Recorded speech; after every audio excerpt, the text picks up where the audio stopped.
Right then, so margins. It's going to get to that time of day where you need to start thinking about your margins, okay? And that is generally, depending on what time of year it is and depending on what's happening, it could be as early as 3 hours into your match. If it's a 6-hour match, about halfway. If it's a 5-hour, you could maybe start looking about lunchtime, depending on what is happening. Now, I'm quite fortunate here because the margin that I've got is I've got the bank here, then there's like a little gap of water, and then there's a load of reeds and rushes growing. But in between the reeds and the bank, there's been 2 carp sunbathing. And they've been in there for about 10 minutes. But when I moved the camera, they've spooked out, obviously.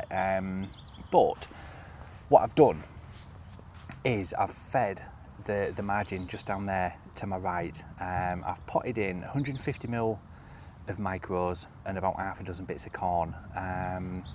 It is clouding up a little bit over that area now, so I'm going to drop in with a double corn on the hook, and we'll see if we can't get one out. Now, the rig for this one is mega simple, okay? It's a 0.4 jazz floats diamond, okay? I love fishing the diamonds in the margins if I've got more than a foot. If it's less than a foot, I'll use one of the margin ninjas because they are slightly smaller. But for this one, because it's nice and deep, I'm going in with this nice, quite sturdy, robust, stable float.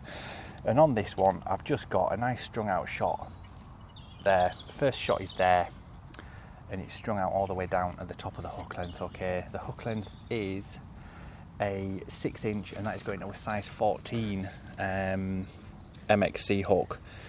And basically what I'm going to do is I'm going to fish a double corn on the hook over that bed of micros, and fingers crossed we'll get one out. So there we go, nice big bright visual hook bait.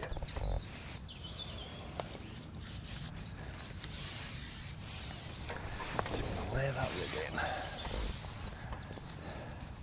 because it does slope slightly, so I just want to lay it up against that slope. Go, and if there is a fish there, we should get quite an immediate response. There's a carp literally on the surface, right on the edge of the outside of the rushes, so I could probably scoop him with landing there.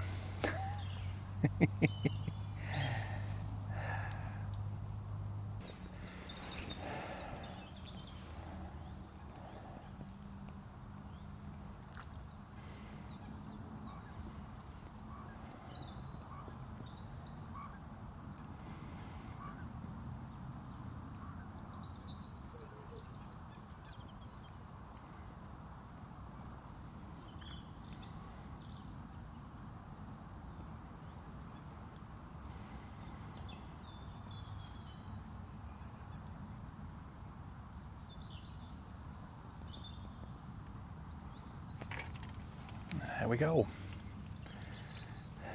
Did not take too long at all. It's always worth dropping in after you've fed just to say, Jesus, this is pulling.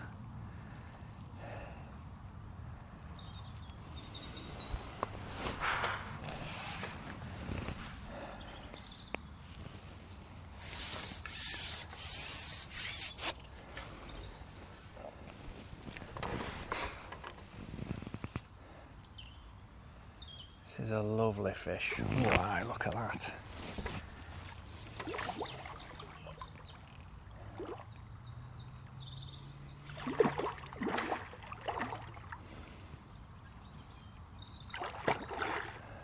Not done yet.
absolute beauty.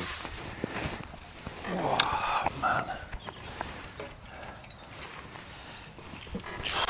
Jesus, that's got to be pushing up to double. Oh, look at the size of that bad boy.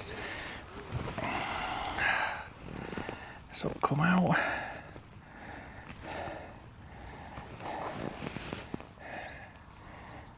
Yeah, hooks out in net. That was good.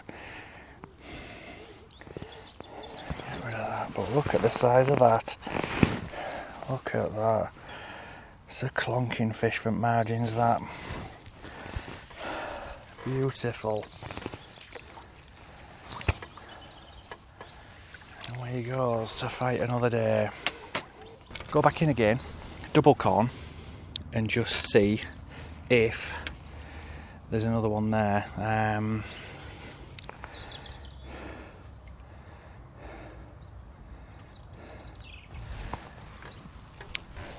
And just see, because he came straight out of the swim, nice and easy and quick, so it won't make too much disturbance if there was another fish in there. So we'll see. We'll lay that rig in again,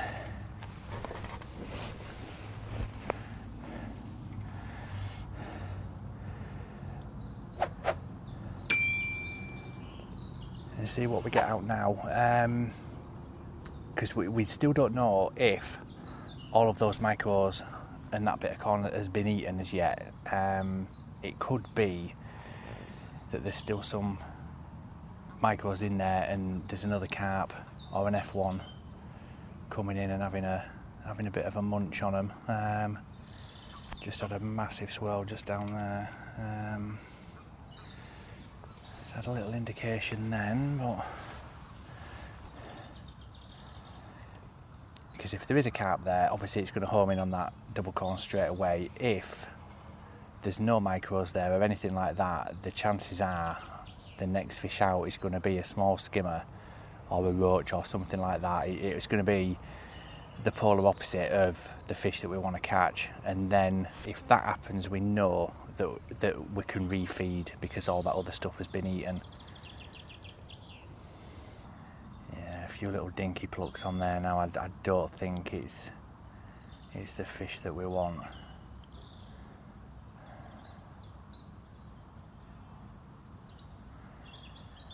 But it's worth just giving it a few minutes because you just never know. We got something on. Skimmer, I think. A little skimmy bobs by the feel of it. It's certainly not pulling any lagging like that. Yeah, look.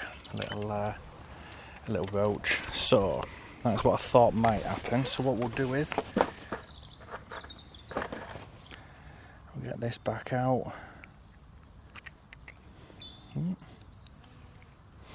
we go. And what we'll do is refeed. Yeah, so that roach is in there now. What I'm going to do is I'm going to refeed that margin. I'm going to put the same in again.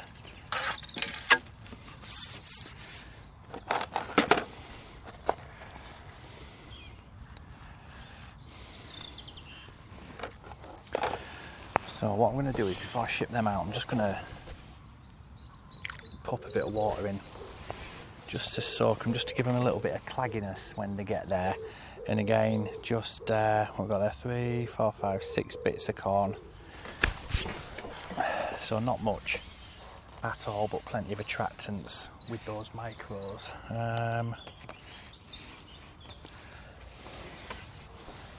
We'll see. Let's cup that in.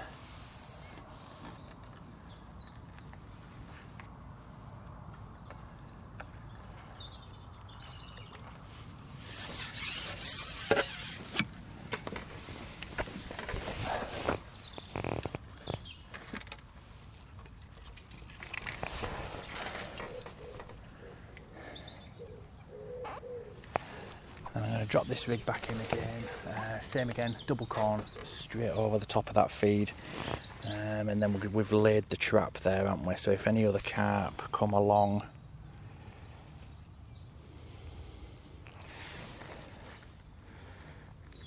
we're done. And there we go, nice double corn on the hook. So yeah, generally I think if there was a fish there. Oh no, we're getting a lot of indications now. I was just going to say we'd have had a bite by now, but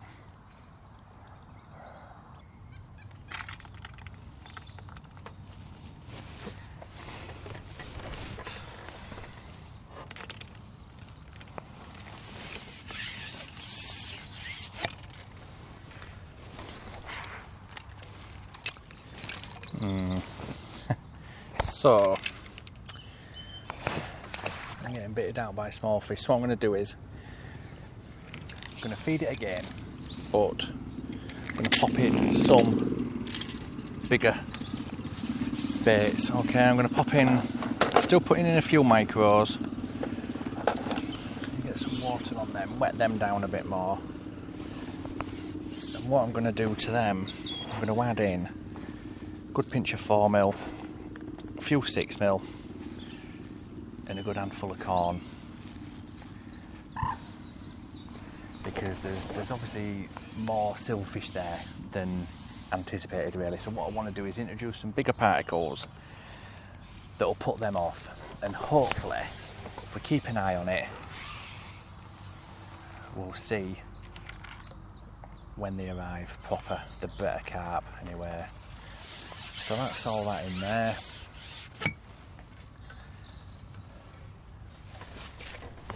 And we'll just see, because before we were seeing movements on the rushes, and it was also churning up a little bit as well, which is why I thought it was time to go in and have a look. And hey presto, we got that one out. And then we've been bitted out by 2 roach, so fed it again. Oh, excuse me. So I fed it again, we'll give it a rest, and we'll come back to this one.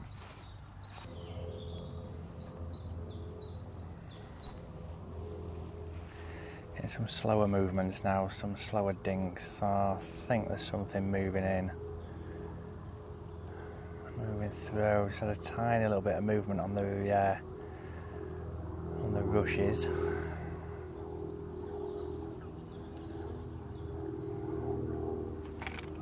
There we go.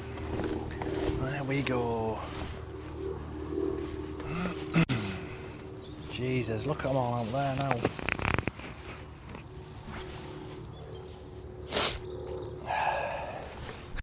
Oh, there was one right under my feet as well. Right, look at that. Be after little bits of bait and corn that have been dropped. Oh, that's not a bad fish, that is it? Not a bad fish.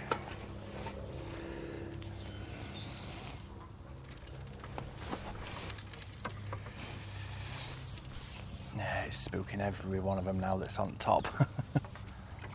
Yeah, a nice chunky F1. Beauty. Beauty. So it just goes to show, feeding again once those little roach have moved in, just to feed it again and then drop back in afterwards. Not the biggest fish we've had out of there, but a welcome relief from the roach. So it just goes to show that if you are getting bitted out by the roach, it's worth, when it kind of dies and you get those little fish in, it don't mean that it's not worth persevering. It just means that all the offerings that are in there, all your bait that you've put in to lay that trap has been eaten basically, and there's nothing to keep the carp or the bigger fish there. So if that happens, just refeed, give it a couple of minutes and just drop back in. There we go. Hey presto. Going single corn I think this time. See if we can't get a cleaner hook up, just in case. We'll see.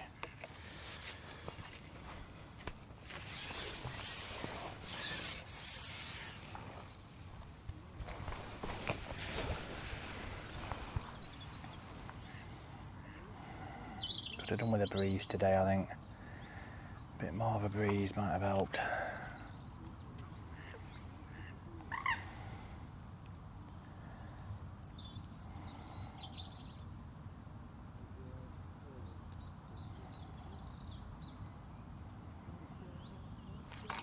There we go, single corn, better hook up then, and we're off.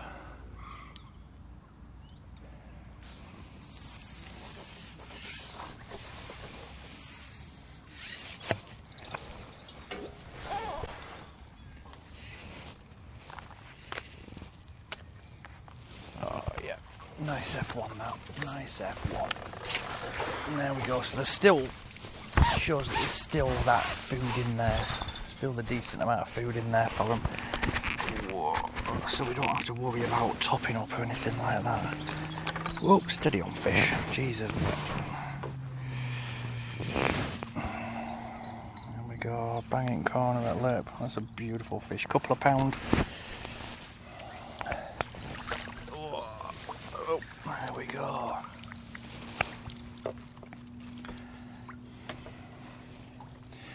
Right then, so straight back on there, single grain of corn.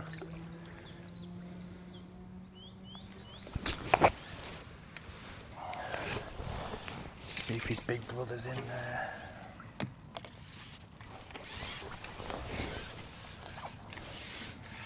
And that is after we've fed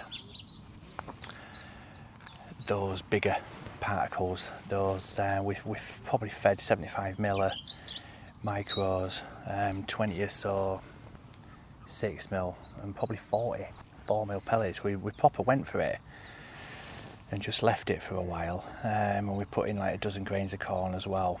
So it looks like it's paid off.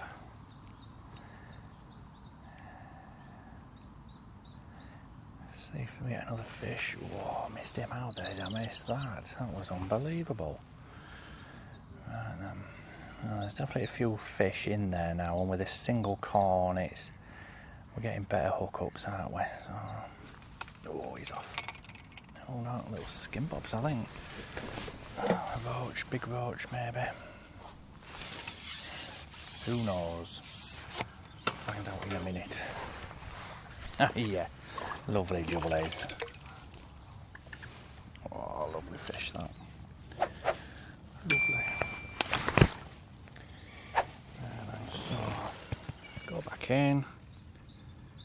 Single bit and just see, because if that F1 was there, I don't think it'll have eaten all the food that was in there. So we'll see. Same again, we'll see what this next fish is, and see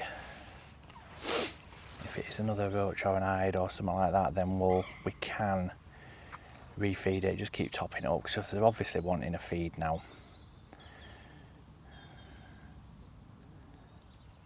Indications straight away there.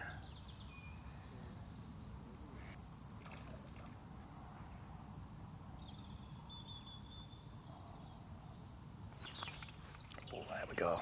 In again. Feels slightly bigger.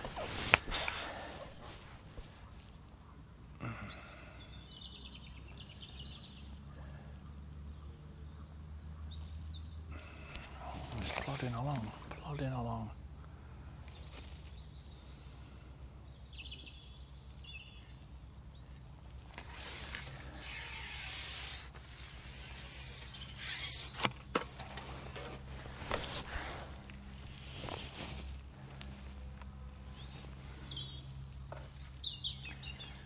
Trying to get round to my feet. There must be a undercut or something here. Come on.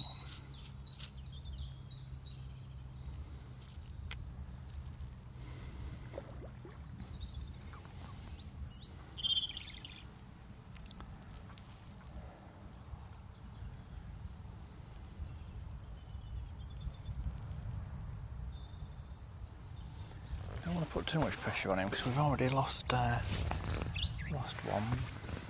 I'm bullying it a bit, but that's a nice fish.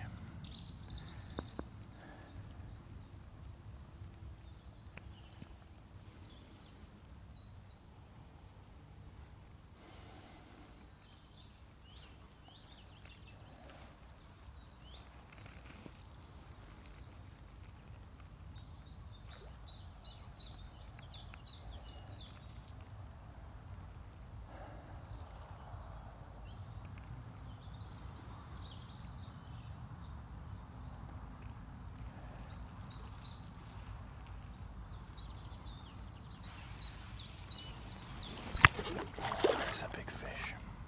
There's a nice sized fish that. spooked him now with net. So now he's angry.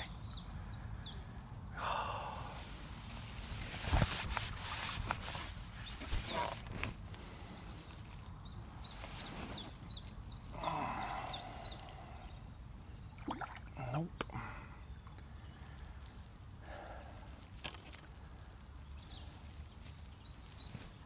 Oh, Jesus Christ.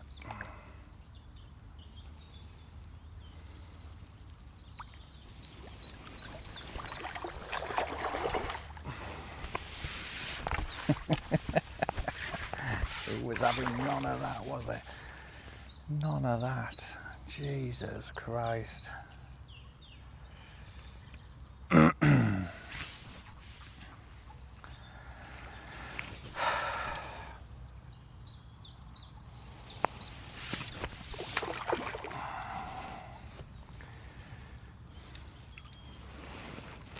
Now I've got you. That is a bloody clonking F1. Jesus Christ.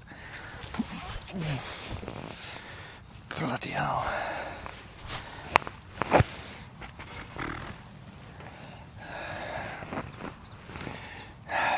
I took it right down as well. It's a good hook hold, was that?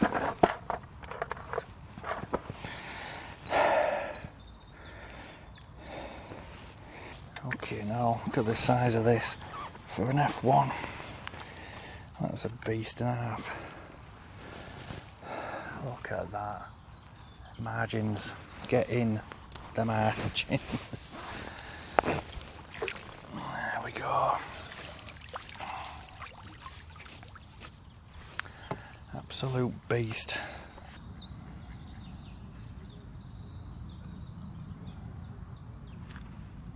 There we go, in again. Oh, he's off as well. Mega.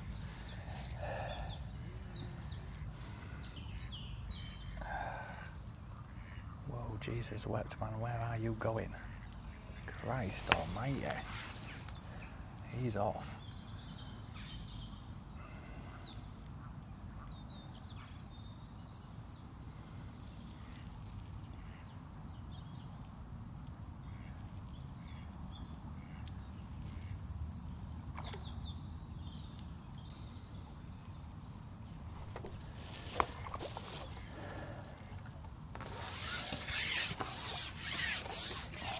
Fat watery carps.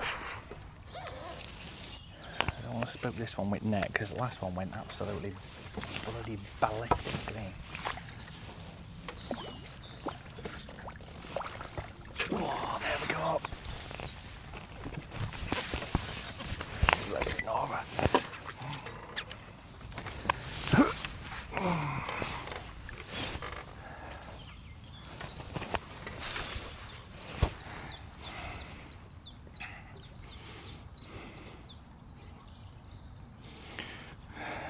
Go. Get rid of that. Absolute bloody beast, this. Look at that. I mean, that is, it's what you want.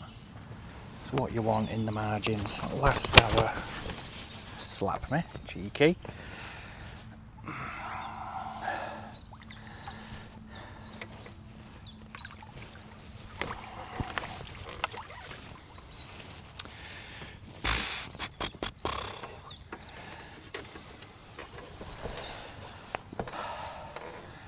And I think that is a good fish to finish the margins on, to be perfectly honest. That was